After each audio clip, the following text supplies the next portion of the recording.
return me to where I came from. Because I will not allow, because I've been disrespected in this platform because of you. I've been disrespected in this platform because I've been standing with you. I've been called flower girl. I've been called names because I decided to stand with you because I took you as a friend. I did not do anything wrong with you. What did you do in return? You just ended up disrespecting me, spewing lies about me, things that are not there. So ukitaka kudina mimi na ulisema ati sijui mabesi unaenda kukutana na gavana fulani Nairobi. And me, I'm not bragging. These things are there. You can go search. Lady Jacqueline, I have been a politician more than you. Lady Jacqueline, I have been a politician more than you. I've involved myself in politics more than you. I understand Luo Nyanza politics more than you, Lady Jacqueline. I understand Luo Nyanza politics more than you, Lady Jacqueline. Now, Lady Jacqueline, if you are a friend to the governor of Omabewanga, Nyawangaya, uliza Nyawangaya wodo tiende maja nyakachini nani. My very, very good friend. And if you ask me to provide evidence here, I can weka hapa hivi green screen. But hatutaki kuongea. So I listen to you speaking big words. But natulianga niangalia. So involving yourself with the governor does not mean that you are somebody big. Watu tumwajua with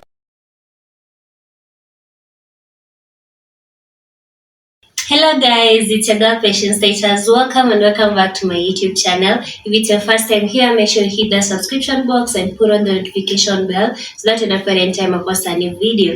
Remember, I'm the queen of online gossip. So welcome to today's video. Don't forget to give it a like and leave a comment on the comment section.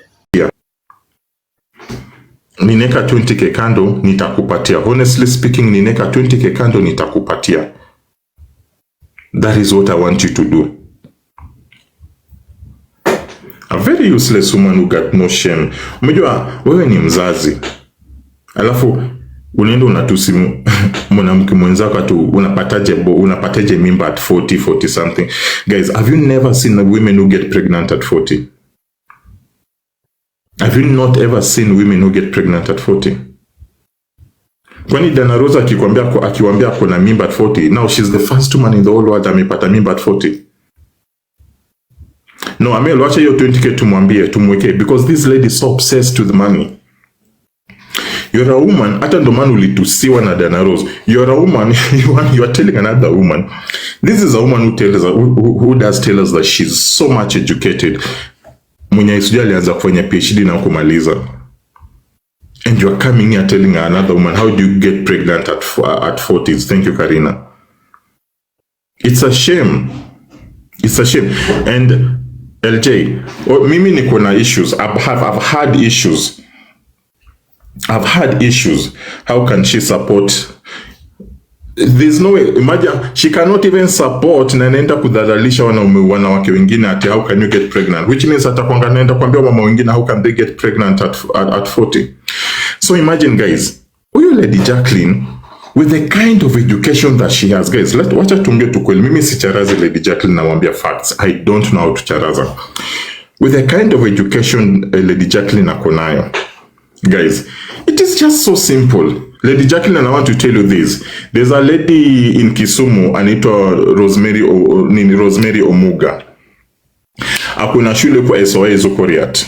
That lady is running a school, and it's a free school. Do you know how she's being funded? Because that lady has lived in the US for the longest time. Do you know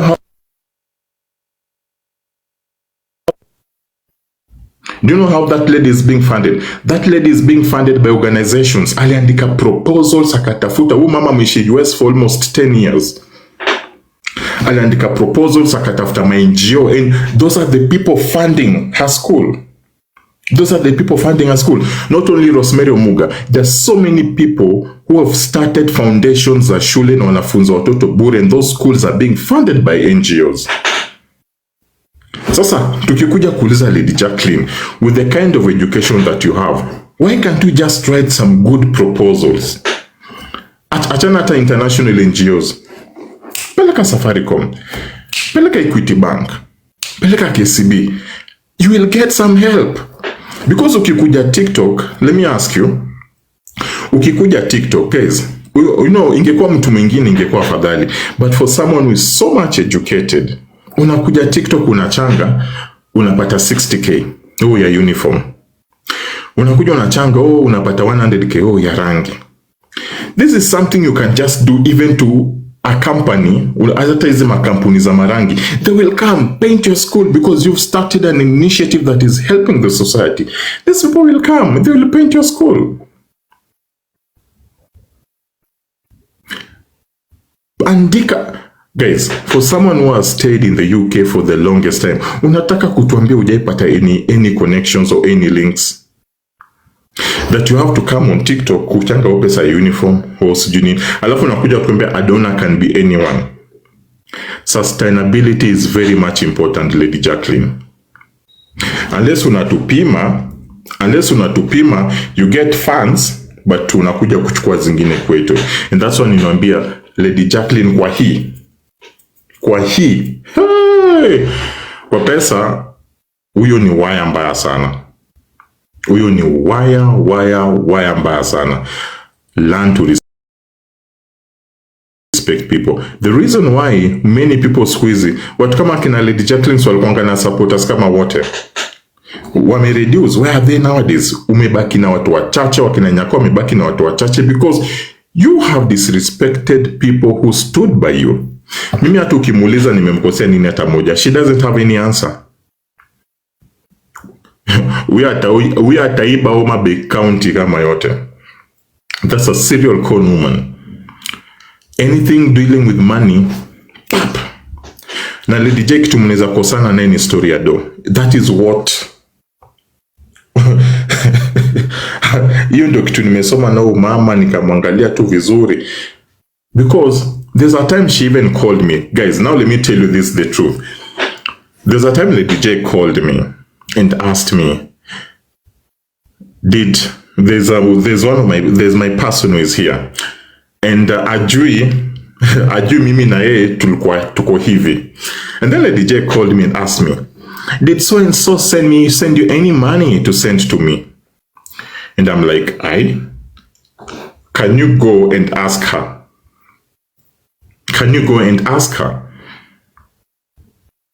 Alinicall, akaniuliza, did so and so send you any money to give me? Nikamwambia, no, you go and ask her. Unajua alienda kwa DM kuuliza. Let me call, nione kama neza. Wacha nipige simu nione kama neza tumu hiyo message. Alafu nawapatia tena information. Wacha nipige simu nione mama ni muongo simu unina. Ameliweka tu hapo chini kwanza. But nitatumia evidence. And then she said, let me tell you something again. Kwa hiyo live yake jana akasema ati nimeenda kusupport Diana Rose because I'm targeting serikali. Watu wangapi wanajua serikali hapa? How many people wanajua serikali? Kama unajua serikali mniambie so that mjue ni nani naongelelea. Kama mnajua serikali mniambie so that mjue nani naongelelea.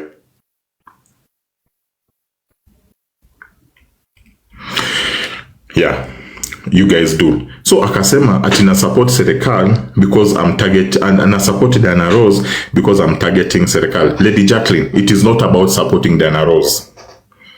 You went to school. So how comes you're reasoning like a fool? It is not about supporting Diana Rose.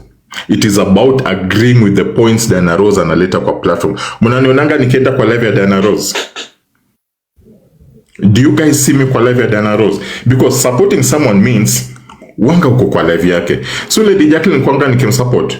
Of course mmekwanga mkiniona nikikwa Flower Girl kwa live yake for the longest time. Have you guys ever seen me kwa live ya Diana Rose? Mtarampata kuna kitu na wakujia and I was called and it was confirmed to me yesterday. Have you guys ever seen me kwa live ya Diana Rose? Diana was making more sense in answering questions, and that is what I loved about Diana. Guys, honestly speaking, let me just say this without any fear or contradiction. Diana is a very smart lady. Sikiza huo Diana na Lady Jacqueline wakichukuliwa weke urumo. Unajua Lady Jacqueline is just good, anataka tu matusi. Yes, Diana pia ni mzuri kwa matusi, but when it comes to making sense, when it comes to making sense, when it comes to oozing wisdom, Dana Rose na Lady Jacqueline. Dana Rose na Lady Jacqueline wakichukuliwa tuweke kwa interview. Oh my goodness, Dana Rose atachapa Lady J. Lady J, you are not smart. Dana Rose is smarter than you. Na isi kukucharaza. Isi kukucharaza. And Lady J, if you want to prove me wrong, one day, mwende tu platform moja tu, wewe na Dana Rose nyi wawili tu ndo mkuwe guest, watu wengine wasipande. Na tukue na panelist hata mmoja. Ama wawili na muulize swali, Dana Rose baada atakugonga.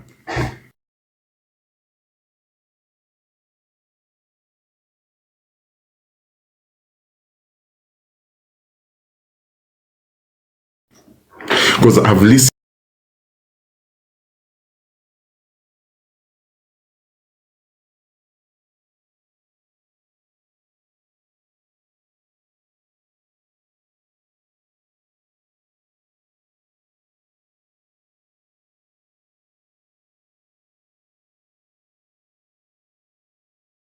You are having an institution, you've started running schools. You are coming here on TikTok every time. Na mimi simchambi namwambia tu kweli. You are coming on TikTok kutuomba pesa ya rangi, pesa ya dirisha, pesa ya tile. When you can just do a very good project, you can just do a very, very, very good proposal. Lady Jacqueline, I can do a proposal writing for you. And you can make a lot of money. But if you can do that proposal, why can't you challenge us ufanye hizo proposal? And let me tell you, so nasema mimi ni mjenga Lady Jacqueline. Lady Jacqueline, mimi kama nataka kukufukuza naweza kukufukuza. Legally, guys. Mnajua Aga Khan Nairobi. Sasa bado niko LD. Mnajua Aga Khan Nairobi. Let us just speak facts.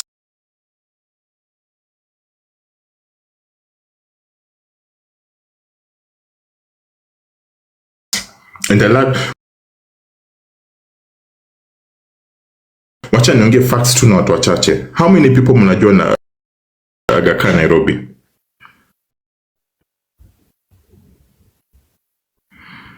Yeah, how do you shame someone for dropping out of school and you are an academic scholar, surely? How do you even shame someone for dropping out? So Aga Khan Nairobi, guys, let me teach you this law. This is what Lady Jacqueline doesn't know. Aga Khan Nairobi right now is private public. Am I lying or not? Am I lying or not? Ila Aga Khan Nairobi is private public.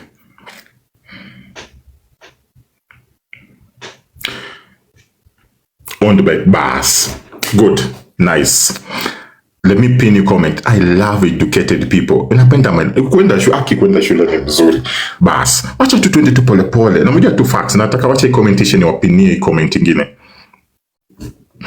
Stay here so that niwafunze kitu fulani. Kidogo tu. Lady Jacqueline unacheza na mimi. Hey, unasema Dana Rose alikufungia shule. Owned by parents. Very correct. Do you guys know the reason why ilifikia hapo? Thank you, Mama Cool. Do you know the reason why ilifikia hapo? Do you guys know the reason why ilifikia? Twende tu pole pole. And school fees, yes, true. Because, let me tell you, parents walikuwa involved kwa construction ya swimming pool. And then, they went to court.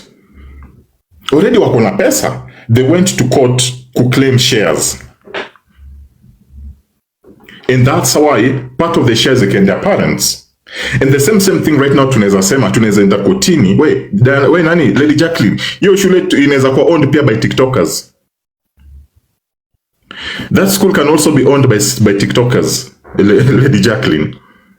That's why many private schools nowadays, they will never initiate parents to do anything in school. Because they learn the lessons from Aga Khan. Yeah, Aga Khan imefunza private schools. Thank you so much, Rekal. Thank you.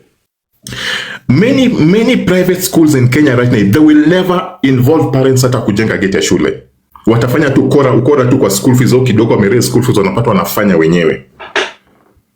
We can go to court and also own part of that schools, because it's evident enough tumepaka, tumeconcentrate, tumepaka rangi, tumechanga, tumeka windows, tumechanga, tumeka tiles. Anybody, hata mimi kama niko na evidence nishaichanga pesa kwa hiyo namba unaelewa ya hiyo shule, I can just go to court and also claim ownership.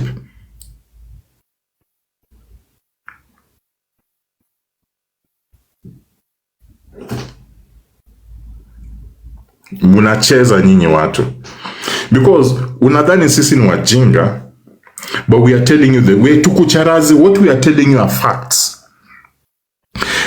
Kuna comment ingine nimeona hapa hivyo, acha niwapinie. Lady J owns a school but takes her daughter to Makini. Lady Jacqueline, the lady called Rose Omuga Munyakona school. Me, Lady Jacqueline, I come from Kisumu. I'm a veteran born and bred in Kisumu. Sisi ni majangili wa Kisumu bana. There's a lady called Rose Omuga who has been in the US for almost 10 years. She relocated back in Kenya. She stays in Riatuko, karibu na SOS. Her children wako kwa hiyo shule. Her children wako kwa hiyo shule.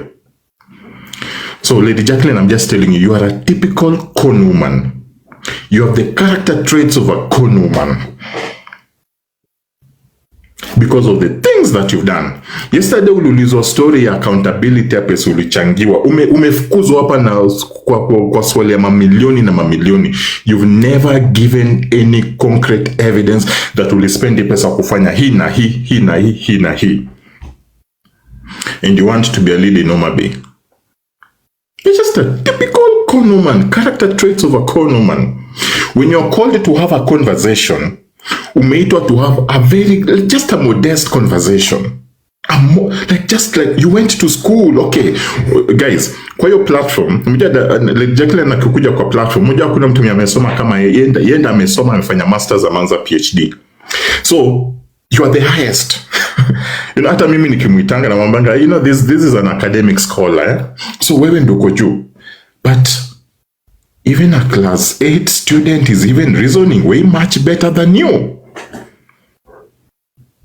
Even a class 8 student can even answer questions way much better than you. Dana Rose ameuliza swali, na mimi hata sijui ninasimpia Dana Rose. I'm standing on the truth. Oh my goodness, Dana Rose, that lady is smart. Ule mama musimune hivi na hivi. That lady is so smart. She's being asked questions. Anajibu vizuri. There's this question. Let me tell you this.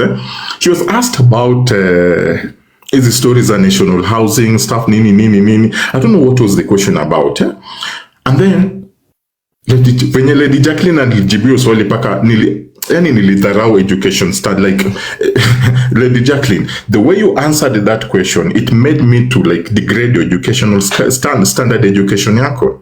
Then I told you this, there's no way utakuja kuongelea story ya national housing or cheapness, sijui whatever. Hizo nyumba yenye serikali inajenga, how are they called?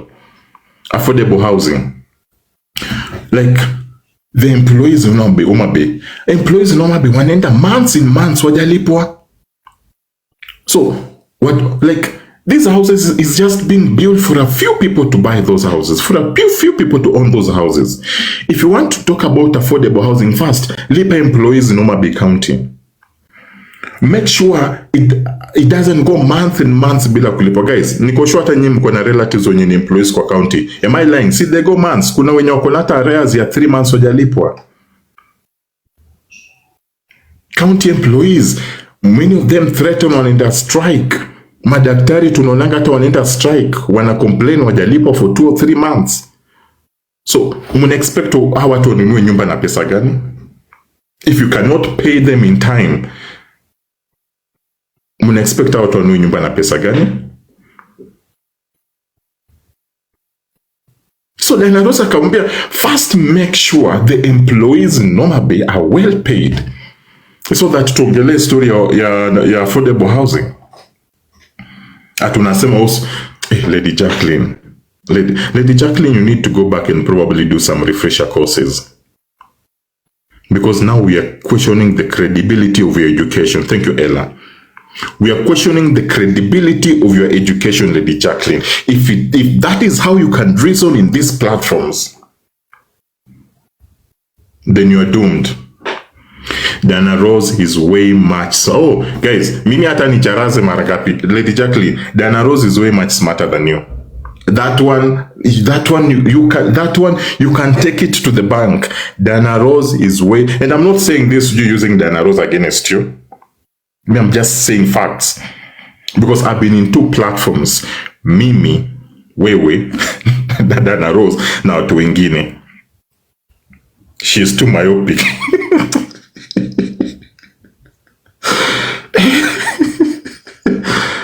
She's too myopic. Amepata mamoyo watu wamesoma Guys, without simping, I'm not simping on Dana Rose. This is just the truth. Let us wacha tupatie Dana Rose mawazake. Oh, Dana Rose is smart. I've been on this TikTok, guys. Unaona hizo time mbili nimeconverse na tumekuwa na debate na Dana Rose kwa hizo platforms. Those 2 times nimekuwa na Dana Rose kwa hizo platforms, I've never had an intelligent person like Dana Rose kwa hii platform. Yeah, I'm not saying that hakuna watu intelligent. They are there, but that lady, yes, Dana Rose anaweza kukutusi pia kuna matusi, but when it comes to making sense, when it comes to having a modest conversation, that woman, 98%. And Lady Jacqueline, if you want to prove us wrong, mimi hata sitakuwa mpatane platform moja na Lady Jacqueline. Watu wangapi? 1-2 wewe na Dana Rose. Panelist akwe moja. We submit our questions to the panelist. Hata sisi tusipande. Sisi tu submit question yetu kwa panelist. Aulize hizo swali. And ongoja Dana Rose aonge. Do you know the reason why Lady Jacqueline wanga na cut off? Let me tell you. Lady Jacqueline, pia sisi tumesoma by the way. Reverse psychology. Do you know the reason Lady Jacqueline wanga na kata Dana Rose kama naanza? Because hataki aonekane that she's too stupid to answer questions. Hataki aonekane that hana points. Hataki. And that's why she will not allow Dana Rose to speak. That's why she didn't want to allow Dana Rose to speak, because Dana Rose was going to outsmart her. Dana Rose, oh my goodness. And Dana Rose ako too slow. I love that. Charaza mtu pole pole. Mpatie points without even shouting. What did she do? Nana alianza kutusi mwingine. Guys, let us be realistic. Nana alianza kutusi mwingine jana. Who started? Unless ulilisia Kisumu Boys plot, ikakuwa ni plot yako, I don't know. Ninaangalia mtaratara, I'm just being realistic, because me I'm born and bred in Kisumu. I'm a ghetto boy in Kisumu. Si tumekuwa Kisumu najua from A to Z. Hata hiyo Nyawita pinya najua. Nyawita iko kwa mkono wangu hivi. The former chief mwenye sijui kama alikufanga, there's this former chief amekuanga Nyawita for the longest time. That was a very good family friend of ours. When we were young, tunatoka Migosi tunaenda kuchota maji Nyawita, Lady Jacqueline. Tulikuwa tunauza maji na mkokoteni when we were in primary, na tunachota maji Nyawita na tunauza na mkokoteni, tukaenda kuuzia Masonko by then. Kwa sisi tulikuwa watu wa ghetto sana, Lady Jacqueline. So you want to tell me you know Kisumu? Otongulaiko Kisumu, Otongulaiko huko the other side. Otongulaiko huko side za Nyaera huko. Unaelewa? Hizo place yote najua, Mtaratara, Nyaera, wapi nini. Mi Kisumu, Kakamega, those are my areas. Najua kwa mkono wangu hivi. So Lady Jacqueline, be very careful with the kind of person unataka kumess na kwa platform. Mimi ni mgeni kwa TikTok na unijue vizuri. Do a research about me first. Fanya research kunihusu mimi. Unword Nyakach. Do a research kunihusu kwanza ndio kuja uniongelele. Because when you want to start a war between me and you, it will not be a TikTok war. I'm not lying to you. It will not be a TikTok war. Ushaona chungu na kuuma na ujui chungu imetoka wapi? Ushaona chungu na kuuma tu na ujui chungu inatoka. Me, I don't do TikTok wars. And don't return me to where I came from. because I will not allow, because I've been disrespected in this platform because of you. I've been disrespected in this platform because I've been standing with you. I've been called flower girl. I've been called names because I decided to stand with you, because I took you as a friend. I did not do anything wrong with you. What did you do in return? You just ended up disrespecting me, spewing lies about me, things that are not there. So ukitaka kudina mimi na ulisema ati sijui mabesi unaenda kukutana na gavana fulani Nairobi. And me, I'm not bragging. These things are there. You can go search. Lady Jacqueline, I have been a politician more than you. Lady Jacqueline, I have been a politician more than you. I've involved myself in politics more than you. I understand Luo Nyanza politics more than you, Lady Jacqueline. I understand Luo Nyanza politics more than you, Lady Jacqueline. Now, Lady Jacqueline, if you are a friend to the governor of Homa Bay Nyawangaya, uliza Nyawangaya wodo tiende maja Nyakach ni nani? My very, very good friend. And if you ask me to provide evidence here, I can up every green screen. But hatutaki kuongea. So I listen to you speaking big words. But natulianga niangalia. So involving yourself with the governor does not mean that you are somebody big. Watu tumwajua, we've involved ourselves with them. Tumefanya vitu mingi sana kwa ground now. So Lady Jacqueline, ukitaka mimi, I'm just telling you, and I'm telling you this for the last time. Don't start a war for me when you want to be an aspirant in Homa Bay County. Don't start a war with me when you want to be a politician. Don't. Be good to people, respect people. Nona, unakuja kusema uongo juu yangu na unataka kwa aspirant. You want to be a woman rep in Homa Bay. So tuenda kudanganya watu Homa Bay 24/7. Me, I will not do TikTok wars with you, Lady Jacqueline. So, fanya research kunusu. Kama wewe unajua Governor Homa Bay, uliza Governor Homa Bay wodo tiende majanya kachenga. Enda muulize. I can give you a number. I can send you Wanga's number right now. But we don't come talk about it. You tunataka nakutana na governor, nakutana na nini. Where? Kama nimekukosea. The reason why I'm so mad with this lady, huyu ni mtu mwenye nimesimama naye. I've been called names, and so many people I've talked to other people to try and talk to her. Chocolate City kuna siku moja alikuja hapa akaniambia, "Don, watch hizi stories zishachana nayo." Nikasema, "Okay, Chocolate City haina shida, nimeachana nayo, ni sawa." What did she do? She still went ahead to disrespect me. Sasa mimi nikaenge tu ati sasa nimekaa tu hivi. Sasa, just allowing that lady and huyo mwanamke ani disrespect, and I've not done anything wrong to that woman. After leaving your platform yesterday, huyo mama alinitusi sana kwa live yake, and with the kind of things she was saying are all lies. And I'm telling you this, if you people are true friends to Lady Jacqueline, tell her the truth. You know the problem na hii TikTok, tunataka kusugarcoat watu in the name of being friends. Just tell this woman the truth. Just tell this woman the truth. She's going astray. Wanasema Dana Rosa alikufungia shule Lady Jacqueline. If we do some litigations vizuri sana, hii akili unaona hapa, hii unasema hii kichwa kubwa unaona hii. Tukiamua tunashikana watu karibu wa 10 and we just do some good litigations kwa hii. Wanyalawi seriously. Wanyalawi. I've even humbled myself not even to talk about you. Umekuja kuniharibia jina, sijui nilikuibia 2,500. The money that was sent, that was even meant to be mine, I decided to share it with you. Nikamregeshia last month hapa. Hiyo pesa ilitumwa sijui 3-4 months ago. Last month hapa amekuja kunicharaza nayo story. What did I do? Nilimtumia 2500 shillings sema this lady is just interested with the money. It did not end lady nani M. Alifungua live akanitusi.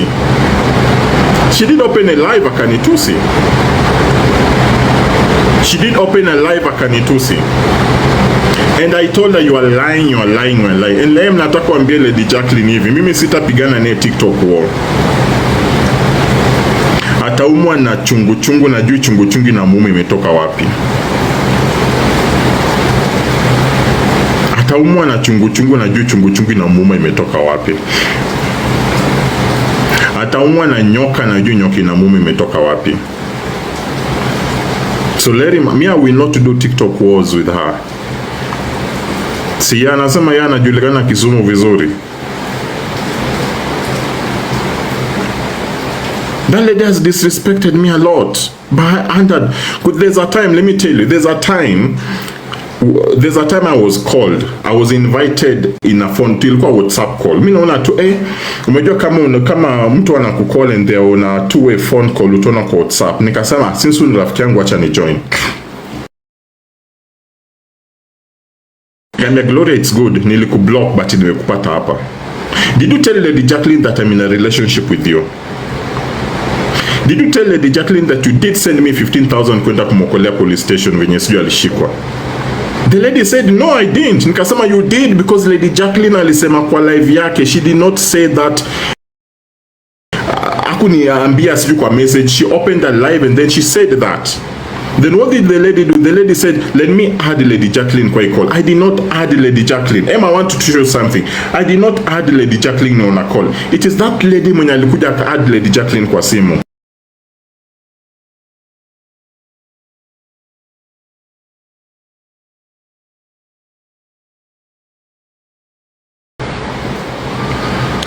Mwanamke mwenye amesoma alianza PhD. This is what she did. This is what Lady Jacqueline did. You have no shame. Alafu namwambia, nikamwambia you really have to learn to respect me. I did not call you. Forward that text to the person who called you. Truly, you have no shame, Don. Nikamwambia, I did not call you. I was invited on that call just the same way you are. And you mentioning that I was dating Tamara has really what did I say? Has really costed me a lot. I have never been in a relationship with that lady. Akanambia get off sijui alisema nini? Sijui get off my WhatsApp, Don. You truly sijui nikamwambia angalia block button. Nilimwambia angalia block button. Hii kitu inatokanga aje?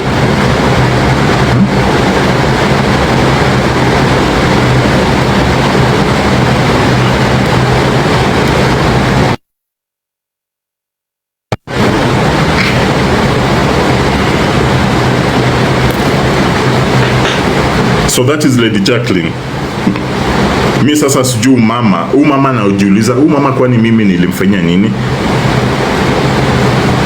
Lady Jacqueline, if you expect me to send you 15,000 venye nilikasirika nikakutumia 2,500 ularibu jenangu ati nilikula. Oh lady, you call yourself sijui a millionaire, you are rich. Unakuja kunicharaza juu ya 2,500. The money that hata mimi nilikurumia nikasema awacha nikupatie 2,500. Nikabaki na 2,500. And there's another transaction. Let me show you another one. Kuna siku mama, and Lady J, I'm telling you, you're a con artist. You really messed Gloria kwa platform. Wacha niambie, Lady Jacqueline na pesa, nilitumiwa pesa yake. If you want to understand, this lady is so messed up.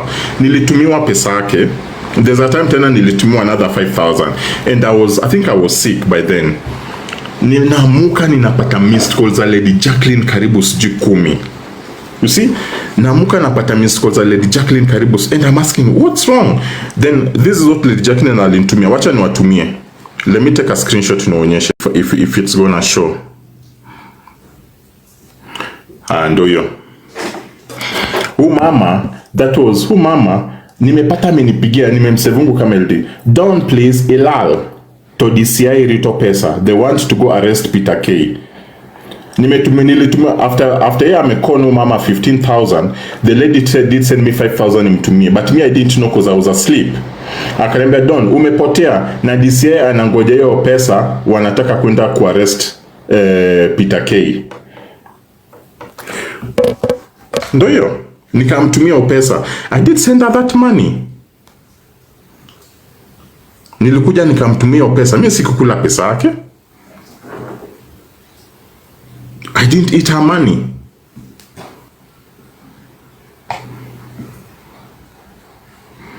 So if I've ever eaten kama nishakula pesa yake, and please, if there's any lady that has ever sent me pesa nitumie Lady Jacqueline, come on board and expose me. And like I've told you, there's a time she called me and asked me, Don, I don't want to mention her name here, that's my person. Don, this so and so send you money to send me. Nikambia, no, she did not send you. Are you sure, Don? Nikasema, no, she did not send me any money. Go ask her. Do you know what Lady Jacqueline did? Alienda kwa demu yake kumuuliza. Alienda kwa demu yake kumuuliza. Alienda kwa demu yake kumuuliza. And she was like, hey, Lady Jacqueline anakaaje? Lady Jacqueline, I'm not in this TikTok kukula pesa zako. I don't. There's a time she also said that I'm using her name to get money from people.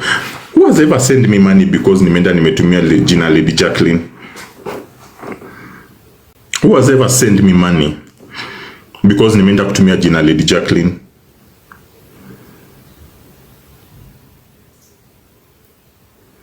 The only thing that you've gifted me, Lady Jacqueline, ni madharau kwa hii platform.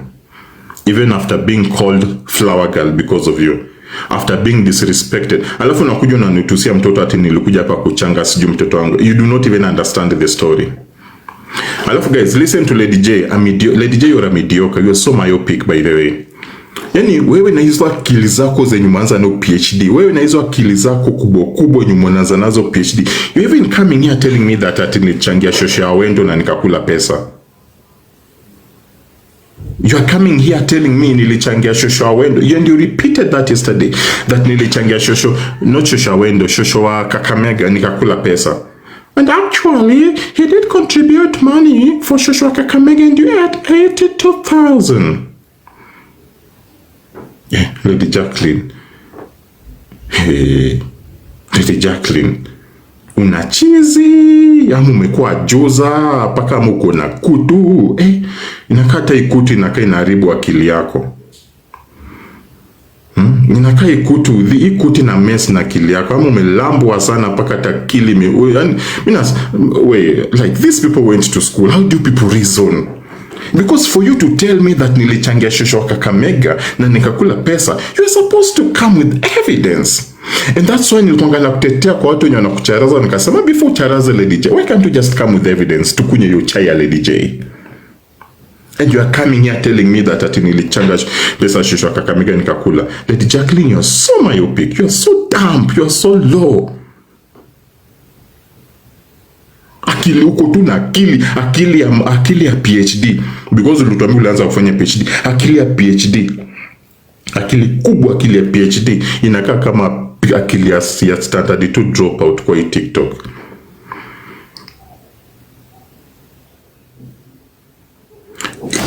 Lady Jacqueline ni pesa. There's a friend of mine who told me, if you want to be, kama unataka kuelewana na Lady J, musingiane kwa story za do. Because hapo mtakosana. Mkiingiana kwa story ya do, hapo mtakosana vibaya sana. And I wish I knew I couldn't have received the pesa Gloria nimtumie. I wish angetumiwa tu pesa direct. And Lady Jacqueline, I want to tell you this, because mimi nasema facts. Okay, si ulipata 5,000 na Gloria, because I didn't come nikakutumia 2,500 last month. Why can't you be accountable and refund that money because ukupandisha Gloria kwa box? Did Gloria alikuja kwa box? No. And the lady, and I ended up receiving attacks from Gloria because of you. When you conned Gloria 15,000 shillings, 20,000 shillings, Gloria alinitusi. alinitusi. I received a tax from Gloria just to defend you. Muli akanitusi, I received a attack from Muli just to defend you. And I even went to a certain platform and told Muli, unaingilia manina tu ujui. Watu wenye wajua story ni watu watatu. Mimi, Lady Jacqueline na Gloria. Gloria amekosewa. Lady Jacqueline borrowed this money. It was not supposed to be subjected to a mchango. Lady Jacqueline lied to the lady that her account iko issues. Is it PayPal or what iko issues? That is what you told Gloria. That is what you told Gloria, Lady Jacqueline. You did not tell Gloria ati unachanga, utachangu mregeshe. And Gloria akakwambia, I'm sending you the money because you are supposed to refund that money in the course of the day. Gloria told you, she's sending you the money and then she's giving you the dad's number, you'll send that money to the dad. Woman. So tulikupin down tukaregesha your pesa because you're not going to refund that money because that money was also contributed ukajifanya sijui imeenda sijui wapi imeenda wapi. Tulikupin down tukaregesha your pesa Gloria. Look for anyone mwenye nimekula pesa yake kwa platform hata amenitumia pesa nifanye so you will not find my name in those shady business. Apparently you are dating Gloria. Do you have any evidence that I was dating Gloria?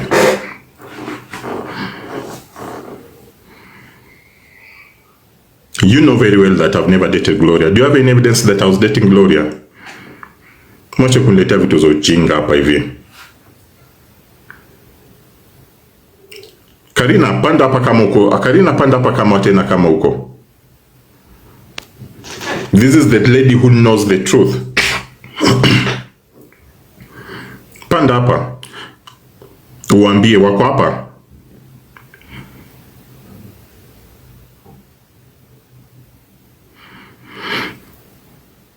This is the lady who knows the whole truth. This is story niliuliza. Karina, can you explain to these people what happened in that phone call?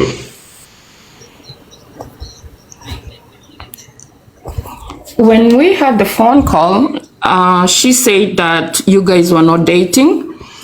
And when she decided to add Lady J to the conversation. When she added Lady J to the conversation, that is when Lady J dropped off after she was asked the question by Gloria. So who added Lady Jacqueline? First of all, who added me in that? Did I call you or it is you guys who added me in a conversation between you and Gloria?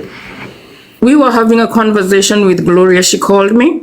And then because the conversation was involving you, for me, normally, I don't like to talk about people if they're not there. So I requested we add you so that you guys can resolve what the issue was. So when we added you, we started talking and the issue of you and her dating, having been mentioned online, came up. So that is when she decided she was going to add Lady J. And actually on the phone call, you said you didn't even want to talk to Lady J. Yeah, can you repeat again? Who added? You said you didn't want to talk to Lady J, and that's when I asked you guys, you just keep it to the specific question she wants to ask. So she added her to the phone call, and then she came, she had the question after we introduced what was going on, and then she dropped off. She didn't answer if she said it or not. Yeah, she was asked. Lady Jacqueline, huyo msichana aliuliza Lady Jacqueline, did I come to you or did I ever tell you that mimi na Don tuna date? She was just asked a simple question because she said it is that lady who told her. And now the culprit akamuliza swali, did I ever tell you that me and Don we are dating? Where?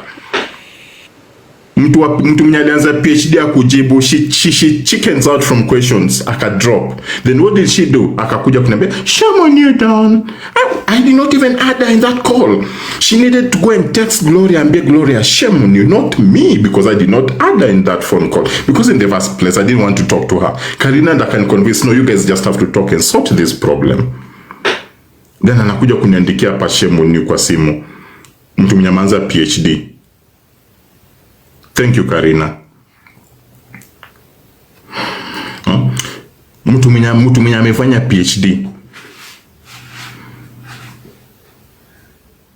And you know, Nani, I'm not in the business of not liking people, but when you want to lie about me, it is so wrong. Alinidharau mara ya kwanza, akanidharau mara ya pili, and mara ya pili Chocolate City alikuja kwa live, by the way. Chocolate City alikuja kwa live, and these are people I respect, and I listened to Chocolate City. Chocolate City kampia Don, hizi vitu achana nazo, lenga tulisha so tulimtumia hiyo pesa imeisha, achana nayo. I didn't even talk, nikasema Chocolate City I want. What did she do? What did she do again? And then yesterday, and then guys, the last one. Do you know what Lady Jacqueline aliniambia jana kwa live? Msikize story. Lady Jacqueline aliniambia that mimi nina support Lady Jacqueline, na support Diana Rose because she knows what I'm up to. And I want to tell you why. Lady Jacqueline, mama kuna dama. This lady is just a con artist. This is what she said in the quote. His target is Serikal. That's what she said yesterday. You people know Serikal. You people know Serikal. Nikamwambia kwa hiyo comment section, unajua Serikal amekuanga beshte yetu kwa TikTok. Serikal amekuwa beshte yetu even before Serikal knew Diana Rose. Serikal kwanga beshte yangu, alikuwa beshte ya Kolo, alikuwa beshte ya Evans, alikuwa anakuja kutusupport kwa hizi live. Unaona? This is someone mwenye amekuanga kama sister yetu. Paka nikamwambia, do you know that I know Serikal? Nikamwambia Serikal is my friend. And now I understand the issue. Hey guy, wacha mwambie Lady Jacqueline uko na wivu. Kama wivu, the meaning of wivu, ukitaka kujua maana wivu, look at Lady Jacqueline. What did I do? I texted Serikal yesterday. Serikal akasema, what? And she called me. Lady Jacqueline, venye Serikal hapendi maneno, but Serikal akaamua kukuexpose. Serikal akaamua kukuexpose. You are so jealous. You are so jealous that Serikal is supporting Diana Rose. You are so jealous that Serikal anatumenga Diana Rose masimba. So you want to control people. It's the lion. Wivu. Wivu. When you do Serikal hapendi maneno, by the way, that lady is just like na minding tu biashara yake sijui nini, but Serikal kama anaweza amua kumwaga chai, anaweza mwaga chai yako. Kwa nini unataka Serikal akulambe? Unataka Serikal akulambe? Like Jacqueline, unataka Serikal akulambe? So between mimi na wewe, nani amekwanga kwa DM ya Serikal?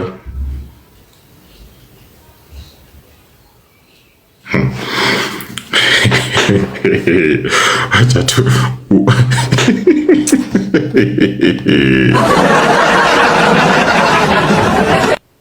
Lady Jacqueline, if there's something you really need to do, you are a parent. You are when mzazi Lady J. Wewe sasa umefika when age go right now. But someone of your age and your caliber with the kind of ulianza kufanya PhD and all that, you know, respect yourself and learn to speak the truth. Respect yourself, Lady Jacqueline, and learn to speak the truth, because this truth will always set you free. And I want to tell you this, ukitaka kwanza uona mimi tutakupatia TikTok war. Tutakupatia war kwa ground. Utaumwa na chungu na ujui chungu zinakuma zinatoka wapi. Mosai, ni venye Serikal atakimu, Serikal ako kwa biashara. Niliambia umama, I told Lady Jack, Serikal amekwanga bish. Mosai, hata before you people knew Serikal akwanga mabeshte yetu. Mwenye alisaidia Serikal atapata followers ni wakina Cindy, akina Kolo. Serikal amekwanga beshte yetu sana. Serikal amekuwa beshte ya Cindy akakuja kumdharau, nikamwambia Cindy, what you've done was wrong. Serikal amekuwa beshte yangu. Tulikuwa like this is our fellow Luo sister from the Lake region who just decided to stand with us and support us. Amekwanga kitu support kwa live when we are doing our own things, and we love and respect a lot. Kumbe amekwanga tu akiangalia, amekwanga tu akiangalia, anaangalia Simba huko. Lady Jacqueline, it is so difficult getting Serikal to support you. Kama unataka ulambwe, siende tuongee tu na Serikal polepole ulambwe. Enda ongea tu na Serikal polepole ulambwe. And by the way, our culture, our traditions, and our religion affiliates does not allow us to elect malele kukuwa leaders wetu. Sasa ukikuwa leader, utaenda kufunza wasichana mabe kukuwa malele. Acha ni kudisrespect. That's the first time I'm disrespecting you now. Utaenda kufunza wasichana mabe wakuwe malele. Tutakufukuza na kiboko na tutachapa hiyo rasa. Wabro lawi.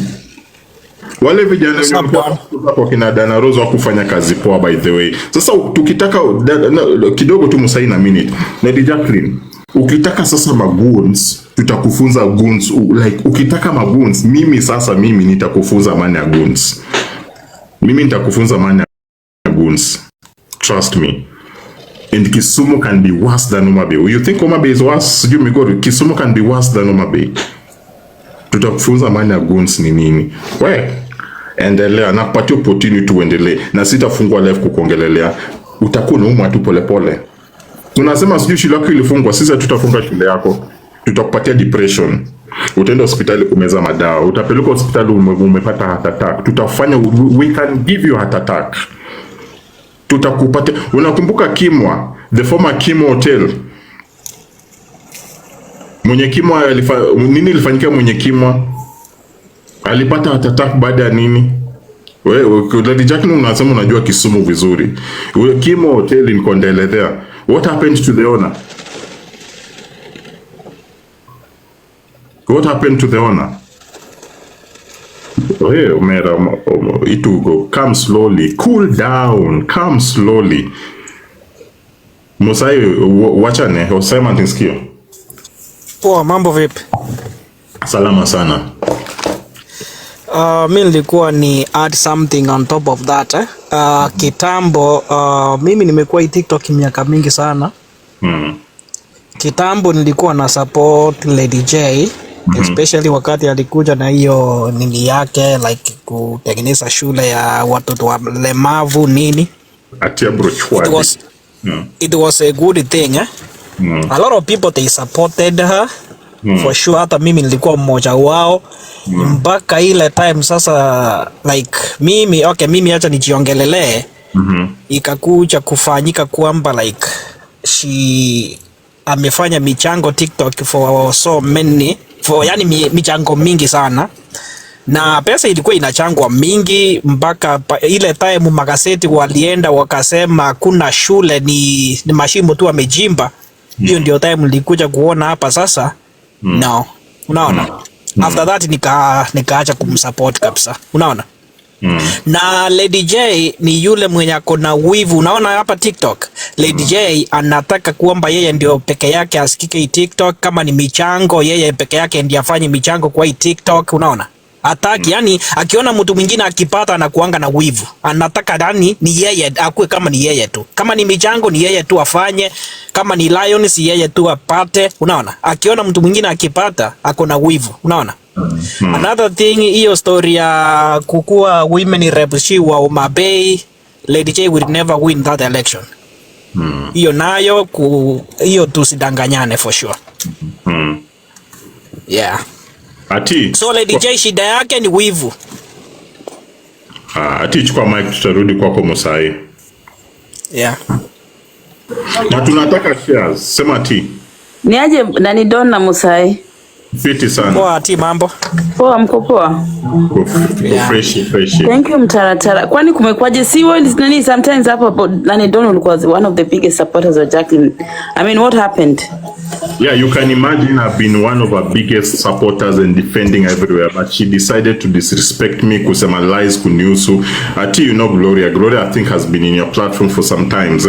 She's creating a narrative that Gloria told her that I'm dating her. She has been creating a narrative that I've been receiving money from Gloria, like in form of kumli that ninam date. Unaona, over 100,000 shit.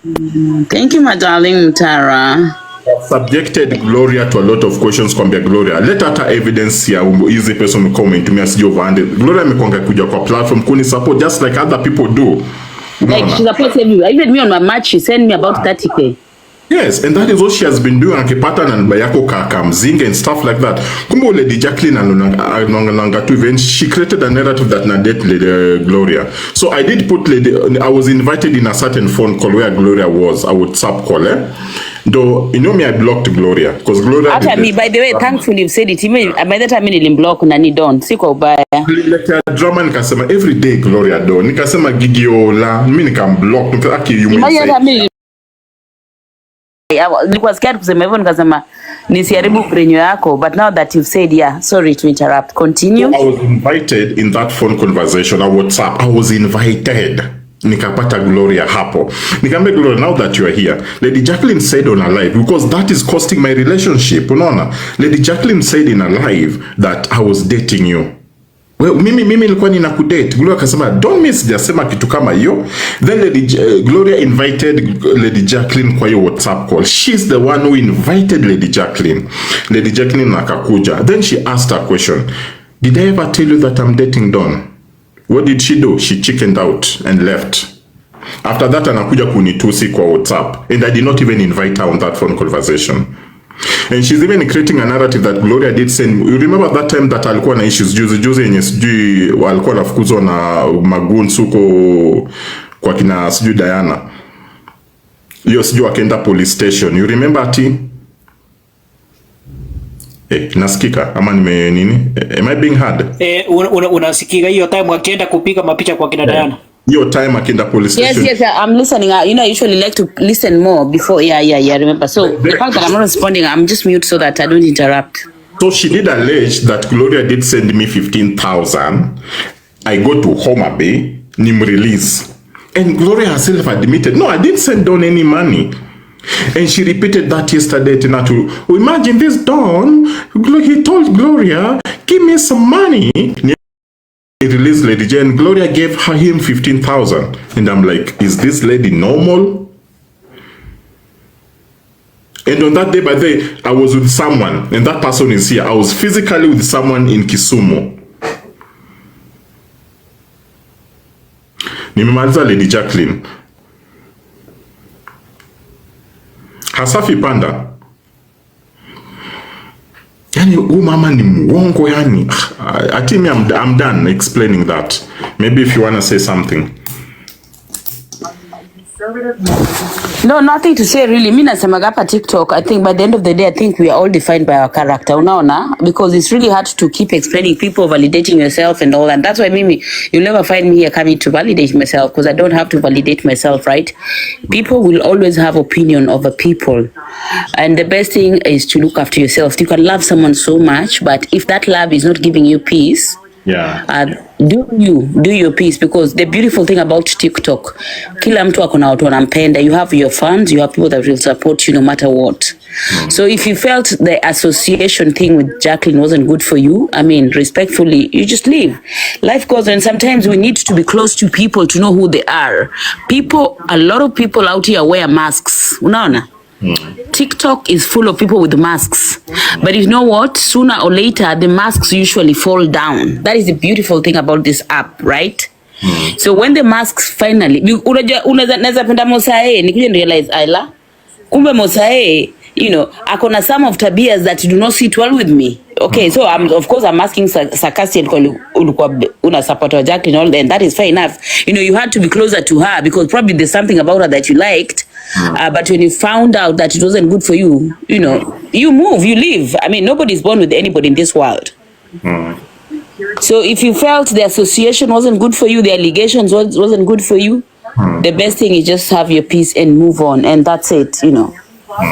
So yeah, no biggie. Hii TikTok si kila siku na huyu alikuwa fan with the next thing I move.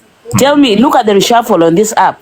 You know, there's a time me and Nini, me and Kasongo were not getting along, but now we can sit along. You know, he hated on me for no apparent reason, because you know me as Ati, that power. See, you unajua Ati bila na kwa Ati. There's something about me that a lot of people cannot take, and that is fine. So you let everything take its time. But one thing, don't you ever beg for association, for friendship, recognition. Be you, do you. The world needs to adjust. Hii mambo yatu kuchenjigi, Oh, my darling Magda Harris. Thank you so much, Magda. Appreciate you, Magda. So, nani yote nikwambie Don. Every day people move, people change interests, people change allegiances. Always go where you're happy. That's it. Don't leave this world trying to prove yourself and validate yourself. Okay, Magda. Maza utachoka bure. Absolutely, yes. Melty, a good dancer knows when to leave the stage. Very peacefully. Na TikTok, we live in an era where everybody wants to belong. So hata kama ni best yangu, nikiwa wrong, you have to be on my side. Otherwise ndakuita nyoks. Ama anaanza kuja sijui nilikuja inbox yako. Huyu alikuja inbox yangu alikuwa anasema blah fucking shit. What the people will do these things when you're a friend. These things will happen. So saizi, I don't know whatever thing mlifanya na Jacqueline by the, you know. But you see, bringing them now when it suits her, you know, just shows that she was never real in the first place. And it is life.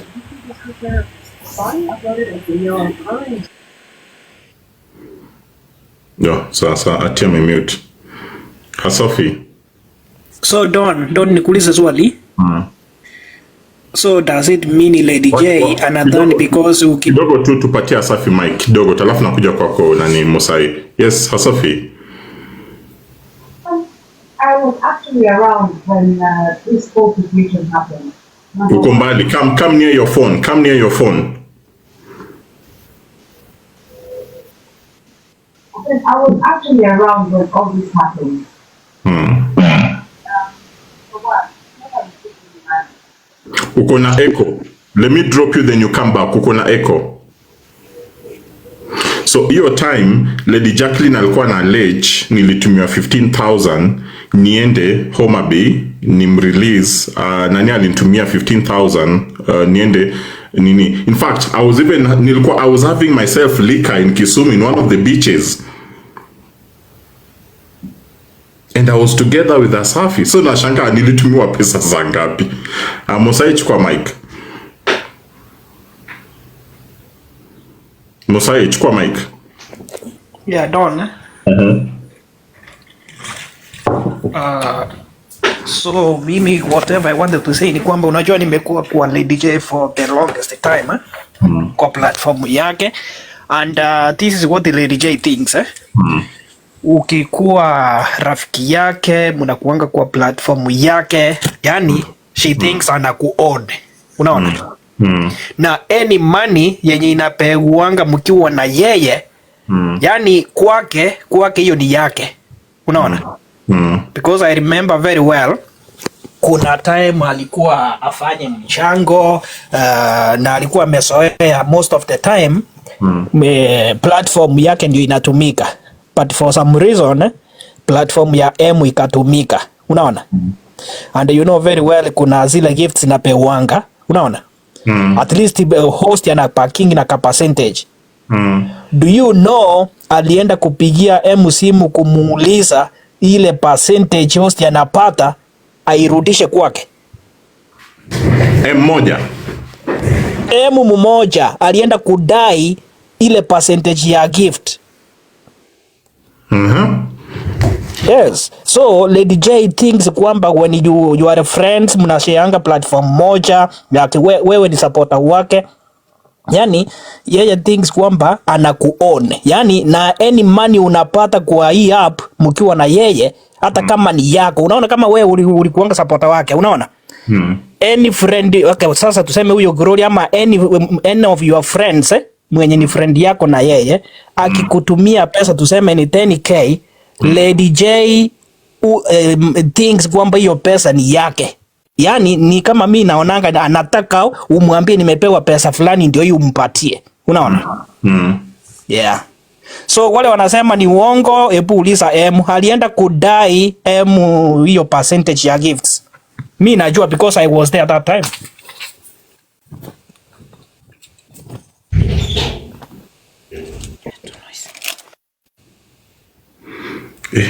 Karina chukua mic. Kumbe. Yeah. Chukua mic mama. Hasafi, could you speak first? Oh, she's here. She's back. Yeah. Hi, I just wanted to say, when all these shenanigans were going on, actually, I'll go back. Ati, thank you for joining the live. Appreciate this. Karina, thank you for joining to clarify things.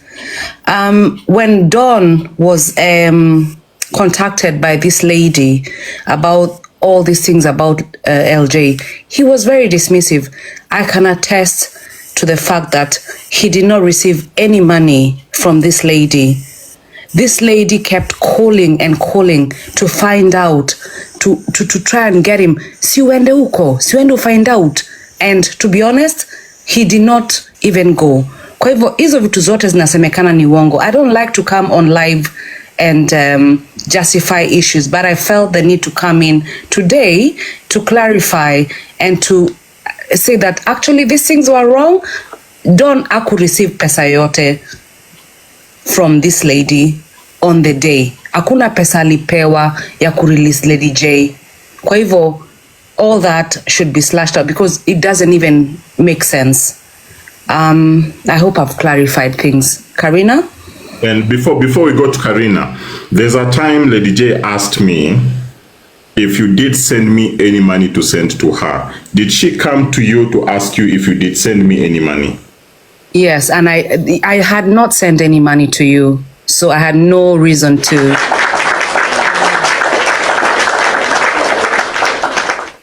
If I have not done something, I will say I have not done something. There's a lot of shade that is being thrown towards your side. Don, sometimes you don't do yourself any favors. I will say that. I'll put my hand up. But this time round, honestly, haujafanya kitu yote. Hii story, it's all fabricated. I don't know if people are just out to tarnish your name or tarnish what you're doing. But it's really wrong and it just needs to stop.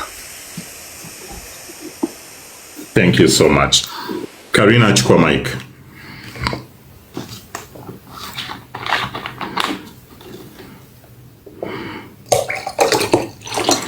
Karina, kau mic, koso kuwinja. Karina, chukua mic.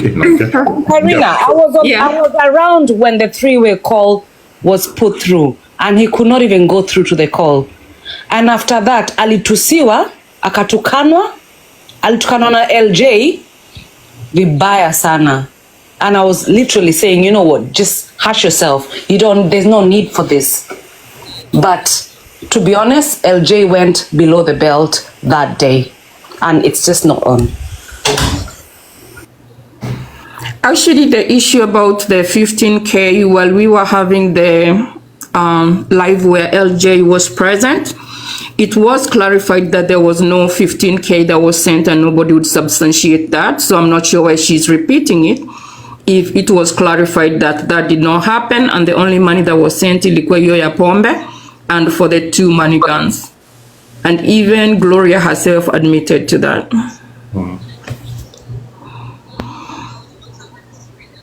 Thank you so much. Kate and Momanyi. Kate and Momanyi, you've just joined. You want to say something? No, I'm sorry. Kwani unisamir? So, issue tu hapa hivi ni story ya do. It's just story ya do. Pesa. This lady feels I've been receiving money on her behalf and I've been getting money from people that the money that is meant to be hers. Lady Jacqueline, I've never received any money. Pesa nilipatanga ya kwanza, it was 5,000. Yenye walisema we share with you. I did send you 2,500. 2 months later, ukanicharaza. I did send you that money back. So I'm not sending you any money. There's no money I've received that is meant to be yours. Tokidwa lawa, wacha sasa niongee nawe lugha ya home. Tokidwa yanya. Anoka biyanye TikTok haya. Abululawe ground. Ochungulo bro ka ikia kumochungulo no uoke. Ikiaya. Ikiwa choni ngeri Kisumu. Wanjo kuwe makisumo machona. Abro lawo siendani. Kikitem. Ano kabigo rekodi TikTok haya. Ukabigo rekodi TikTok haya. Koro luora mundami luor. Luora mundami luor. To kidwa dhi mbele kae, ok ano ka wuondi Nyasachiel. Abro lawi e ground. Tikia ng'ama bro lawi en ng'a. Oka wuondi. To oka threateni. Mia luor tami luor nikech onge gima sekosoni. Sorry guys, nilikuwa ninaongea French. Mjua sisi Wajaluo, we are international people. So sometimes we talk that international language. That was French that I was saying. So if you don't understand French, we can translate later. Yeah. So that's it. And for Serekal, what you said about Serekal, Lady Jacqueline, respect Serekal. Serekal amekuwa beshte ya watu wengi sana kwa hii platform. She supports people in this platform. And we knew Serekal even... we knew Serekal even before Serekal knew Diana Rose. Na mimi sitaki kuingililia relationship yao because you cannot dictate... You cannot come here and you dictate someone. Oh, don't support that person. Don't. No, hapana. People will always go and support different places. Mtu akiamua kutuma lion kule, utakuja kumpigia kelele mbona umetuma lion kule. So, yenye umepata tosheka nayo. And stop spoiling. Wacha kuharibu jina watu. Oh, sijui alifanya hivi. Oh, sijui alifanya hivi. Oh, sijui alifanya hivi. Always kuja na evidence. Kwa sababu kwa hii TikTok huwezi jua unani unachokoza by the way. You will never know ni nani unachokoza kwa hii TikTok. You will never know. Kuna watu wengine wanaweza pata hasira na utanyamaza watakufanya kitu kingine hata utajua umefanywa na nani. Utajua umefanywa na nani. We've seen these things happening. We've seen these things happening. We've seen these things happening. Sasa mimi Lady Jawa watu umefukuzana nao kwa hii TikTok, umejibishana nao, wanakupatia mdomo ni mdomo. Oh nini? Me I will not abuse you. Sitakutusi sijui na mama yako, watoto wako, sijui nina respect you as a parent, you see, because I'm also a parent myself. I will not do that, but me I will not have TikTok wars with you. Mimi nitaanza na wewe kwa ground pale. Tutavurutana vibaya sana. Tutavurutana vibaya sana. So if you want peace between, because I've never done anything wrong to you. I've never wronged you in any way. So maintain that respect. Mimi niko side yangu, nilishatoka side yako, niko side yangu, ibaki side yako. You see? The only thing that triggered you is when I went and I said Diana really raised some good points. So if I said Diana raised some good points and Diana answered questions so well, why would that trigger you? I'm not obligated just to support you. I'm not obligated just to be your flower girl. I've even nimepata jina flower girl kwa hii platform just because of you. And yesterday you even went paka kuongelelea mtoto wangu. I've never even talked about your child. I've never, and I will never do that. Ongelea mtoto wangu tena. I will start it early. Lady Jacqueline, talk about my child next time. I will start it mapema. Ibro you don't attack. Ibro tere subtali you don't attack. Okabundi. Talk about. Do it again. I will start it early. Nitaanza mapema. Kitu ilitusaidia ni Mungu tu ndiye alitusaidia. Most of us tulikuwa wazazi tukacha tabia mbaya. So ukitaka kuturegesha huko nyuma anja Kisumu Lady Jacqueline. Mimi ni mtu wa Kisumu. You are not nya Kisumu. Mimi ni mtu wa Kisumu. Uko kwetu. Despite the fact you've lived there for some time, but uko kwetu. Uko ni kwetu. Wewe ni mtu wa Homa Bay. Wewe ni mtu wa Homa Bay. I'm not saying that mtu ana right. Everybody has a constitutional right to live anywhere. But mimi niko home, naelewa ground home. Sisi ndo majambazi wa Kisumu. Fanya research kunihusu ndo kuja uniongelelea. And I'm not threatening you. Na kama una feel na kuthreaten, enda Central report. Hawa watu wote wananijua. Enda report, watanipigia simu. I will come and present myself there. Chuori nga maber. Batiketho ne chuori nyinge. Beta ko mahombre. Kwa unajua hazi yake? vizuri sana. Current ama former ama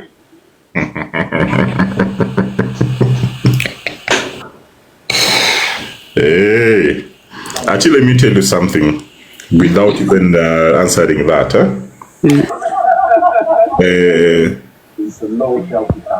Kuna siku moja ulichokozwa kwa hii platform mi lazima na nichokozwe, wasiponichokoza watapachokoza nani? And there's something you said and I've told people for the longest time. Tafadhali, ukijuanga that unajulikana and you have a business somewhere, inajulikana tu hii ni ati. Watu wanajua place penye huko. Wanaweza kukuchomea duka. Guy. No, I'm not, but it doesn't have to get there, to be honest. Now with a which recommended provider, Jetty Holidays. I know sometimes emotions, what wakijam, you know, emotions can make people wish and do some whatever things, but you see, what is the end game? What is the benefit? Because we know a lot of people on this app, they're not who they say they are. No. People will come here and chest stamp, wajifanya wako hivi, but ideally kwa ground mambo ni different. But hebu nikuulize, ile time ulikuwa so passionate ukisikia tu mali ushapanda unatetea Jacqueline, why doing from a point of psychophancy, mboka, common sense ama nini? Because I was wondering how much, because that is not passion. Why you truly passionate ama ulikuwa strategic?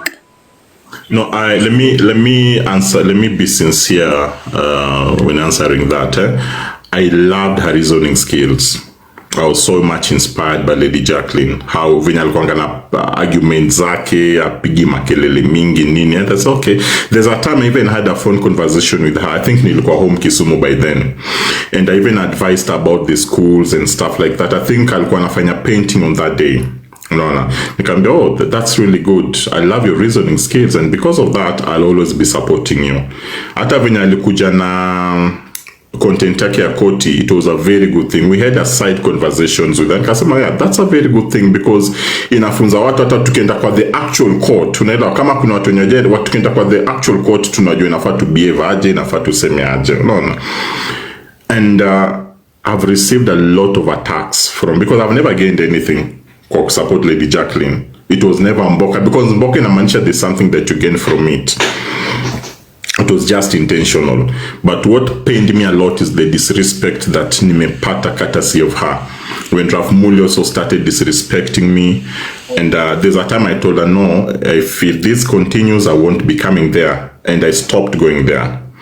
So issue Lady Jacqueline, ati issue imekuwa story ya do. When she felt that probably I'm receiving money that is meant to be hers, na situmi yodo. Hapo ndakaanza kuvaria, nikamwambia, hey, madam, cool down. So when you kuna kitu umesema that, you know, there's someone who said that a good dancer knows when to leave the stage. I'd already left. Kuna time nilichemuka hapa, Chocolate City came and cooled me down. It told me, don't lenga story, tusha solve. We lenga to your story. Nikamwambia, okay, nimelenga, but I'm not associating as myself with her again. But what pissed me off, she repeated this again. No. So me supporting her was never mboka nini. Nilikuwa napenda tu venye huyo mother na reason, the way she does her things, how she has done a school project, how she's helping people kwa ground. And I'm always inspired by such people. But I don't know what you've learned from the whole experience. But personally, I think if I like someone, it inspire me when they are wrong. I'll be able to call them out for their wrong. And when I'm in spaces where they're being called out, I'll probably mute if I have nothing to say.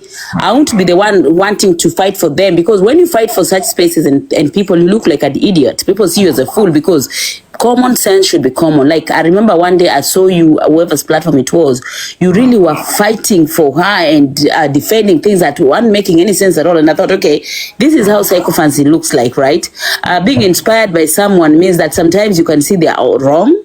And because out of respect, you don't want to be, you know, you just mute. But you see, when you go out there, And, you know, we are sat in spaces trying to defend bullshit. You know, that is when we start judging. Like, what the fuck is this? I know you like this person, but at this one time, why don't you just mute? You know, you don't always have to talk, but that's what I'm telling you, because ukichapa hiyo mboka unaona supporters wake wanakugift. Tunaelewa? People can see obviously that, you know, what he's saying is a load of crap, but you know what, he's gaining, and that is the norm on this app. Mtu atapanda mahali and kutetea mtu, hata mtu akironga ati sasa unajua supporters wako wanakurushia ma coins. It's a strategy, because in my heart of hearts, to be fair, nilijua tu wewe obviously ukomboka pale, unaona, when you go out there. And I think there's a time that kulikuwa na this very deep rooted psychophans, ile ukisikia mtu wako akitaja ushaki mtu, not only you, a lot of people, by the way. I think right now inaenda ikiisha, unaona, every time everything in a time yake, by the way. So to in my heart seeing, you know, that's why I wanted to ask you to come from the horse's mouth.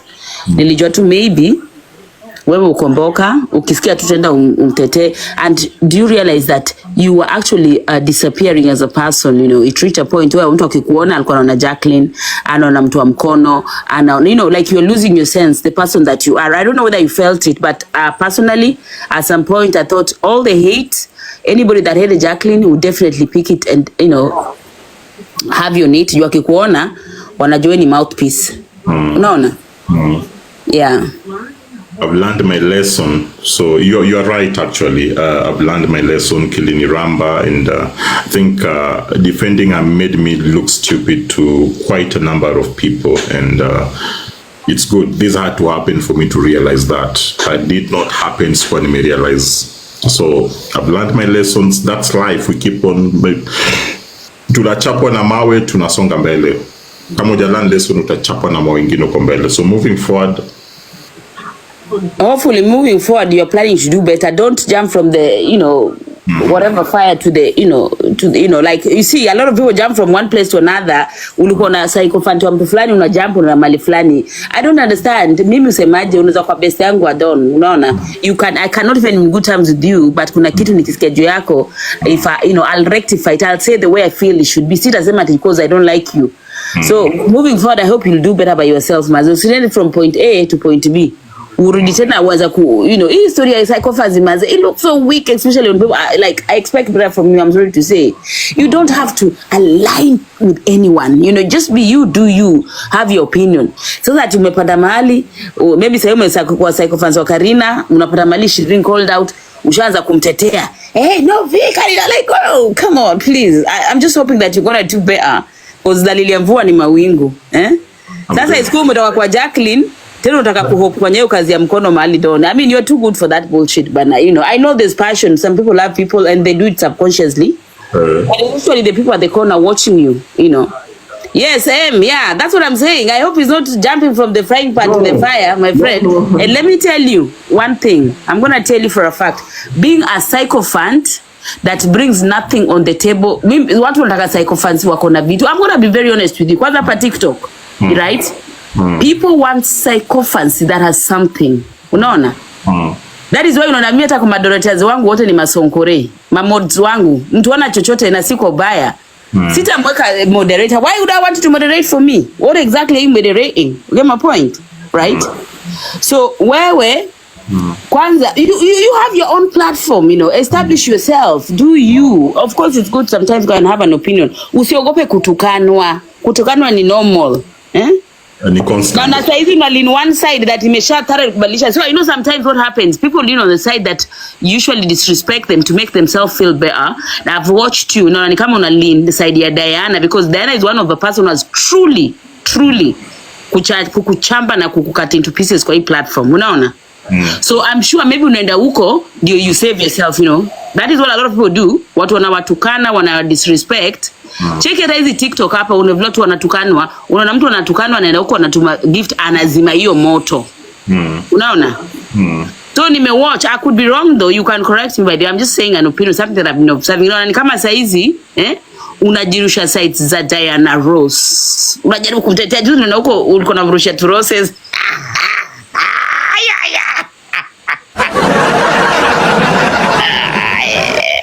Hizo roses zendo kule nazo zinaitwaje gangu. My friend, if it's not making impact, it's worthless, it's useless. Wacha tu nikwambie ukweli. So So Sare Izo, do you just be you? Don't, have an opinion, be free. The problem is when you want to lean towards people, they take your power away. Power of opinion, power of mingling. You can I'm a free soul. I can go anywhere. Mimi naweza kuchukua na wewe nikuchambe nikuja hapa tuongee in the water because I'm doing me, I'm just living me. Right? I don't want to align to anybody. I don't want to be anyone's doormat. I don't just want to be like, I want to be fucking me. Unaona? So that is my opinion, by the way. I could be wrong, but this just me, telling what I think and what I see. Because me, I'm a free person. Mimi, I think and talk what I want because nobody gags me. Unaelewa? So, I don't, one thing, where I come from, we don't simp. I'm not planning to simp on D. This is it. I've never share, I rarely share platforms with D. I don't even go to a platform. In fact, Diana blocked me. I don't even see her lives. But I happened to share a platform whereby we are having a robust discussion.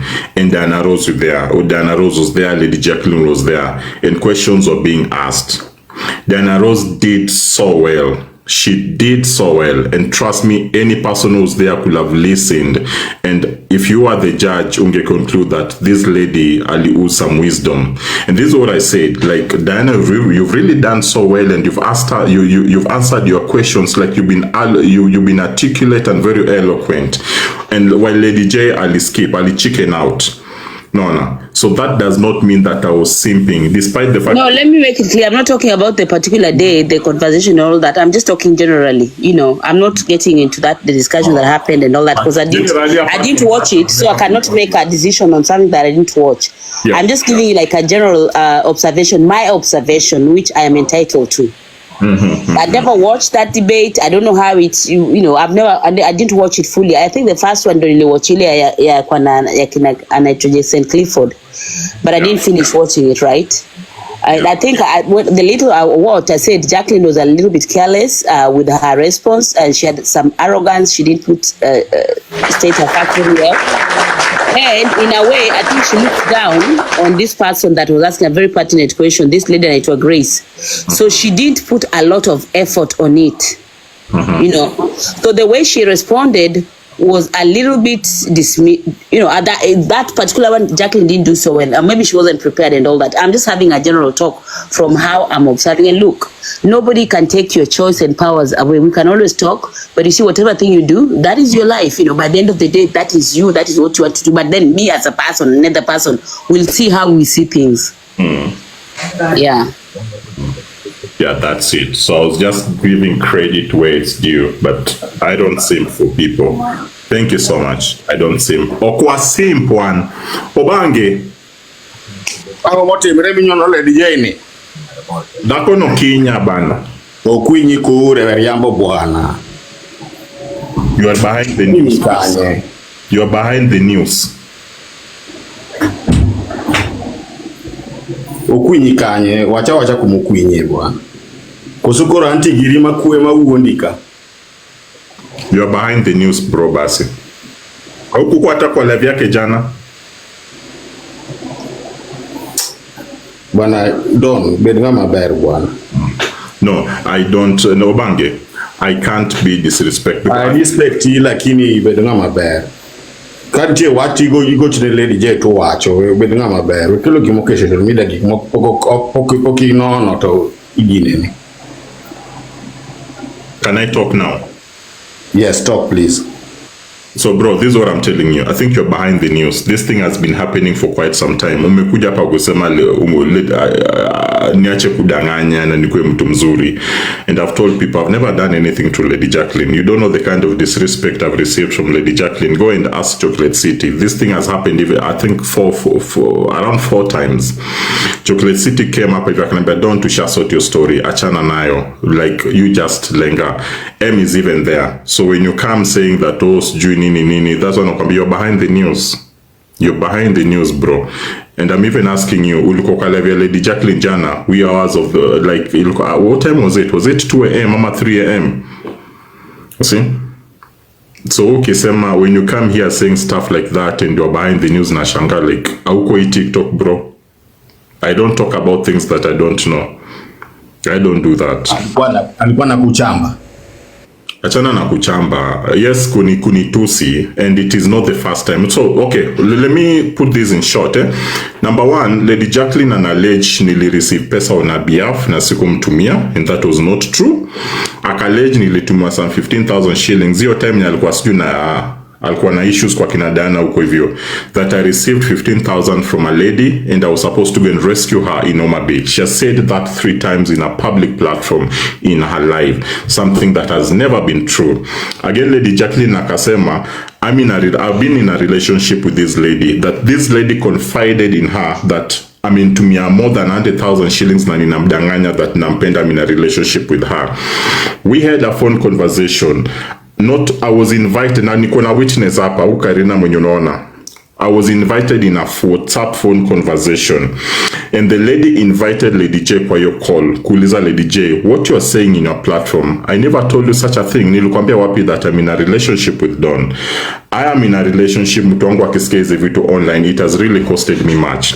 So because mimi nimekuwa na uchungu because such informations are costing my relationship. So I'm asking this lady, uliambiwa wapi that niko in a relationship with this girl? So when she was asked that question, what did she do? Ali chicken out from that conversation. Akakuja kunitusi kwa WhatsApp yangu. Then she did the same yesterday kwa live yake. So when you come and say that sijui nini na shanga, like that's when nakwambia you are behind the news. I've sent people to talk to her. One of her very good friends, 2 of them. But amekuwa kichwa ngumu. Na ndio maana ninamwambia anko tuko collabro lawe ukabilawe TikTok kai. I don't okala ugaje TikTok. So that's it Obange. Nise gochone. Ask her. I've tried. Ask her. And that's why ninakwambia not once, not twice, not thrice. If I've ever done something wrong to her, akwambie na kutumia evidence kuna makosa nishafanya. She has done me wrong and she has no courage. Like kuja hata ku apologize. I don't give lies. So I think Obange umerelate na mimi kidogo kwa hii platform. Nikienda kusema kitu. Hata many times I've defended her. I've been asking people, is the allegations mnaleta against Lady Jacqueline? Mbona msikuja na evidence tukunywe hizo chai? I've been countering people. No, before you talk about her, let her evidence. So I'm not a madman to come and say the things that I don't know. Her friends, most of her friends wanajua hizi story. Maybe umesikia tu hapa sahi. So that's it, Obange.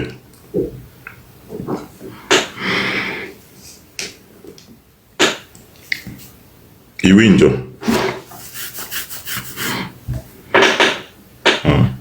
So unaona sasa Obange anakuja, sijui nini. Sometimes learn to listen. Mimi kabla niruke kitu I'll learn to listen first tujue story manzia wapi, unaona, before you jump in it, so that tujue tunafanya aje. There are people who understand the story way much better.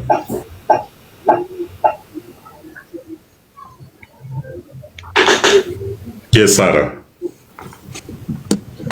Hi everyone. Hello. Mko poa? Poa. Kama niko poa, nashukuru. Aya, doni kidogo because nimefika, kuna mahali naenda appointment kidogo. Unajua Obange vile amekuja, Obange will never see anything wrong on Lady J. For sure. Yani Obange anaweza ona kitu ni mbaya lakini hawezi sema ni mbaya, hata shinda akimtetea mpaka mwisho hata kama ni yako na ubaya. Yeah. And that's what I'm saying, kutetea mtu sio mbaya, ni vizuri. Hata simi nilikuwa na but kama kuna shida mahali watu waseme. Wewe una address mimi kama nani Kasongo? Wewe mbona una address bwana? Wewe ni kome kabisa. Umesikia?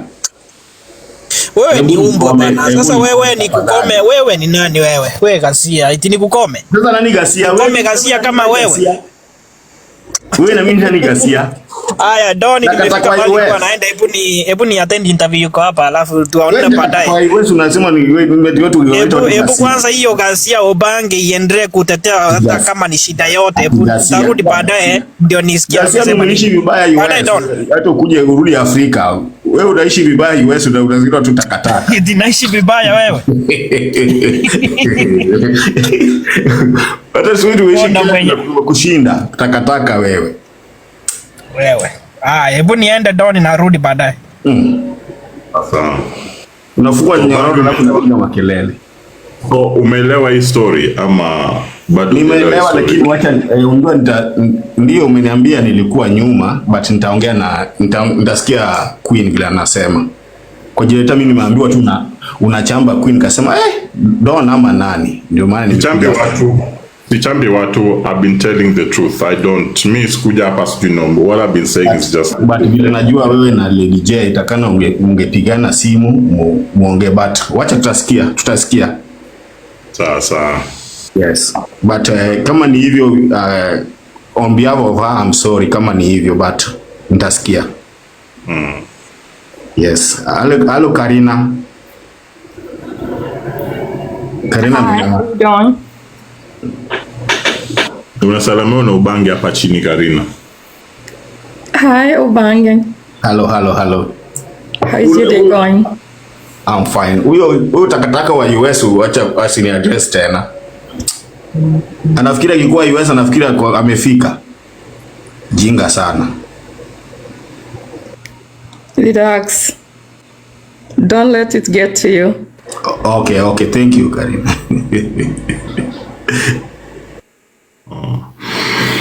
Yeah, so that's it. Mimi nishamaliza. Karina, thanks a lot for being around and thanks a lot for telling the truth. Let us always learn to stand on the truth and the truth will always carry the day. Much appreciated, Karina. You're welcome. Thank you for clearing that up. Have a good day. Ciao.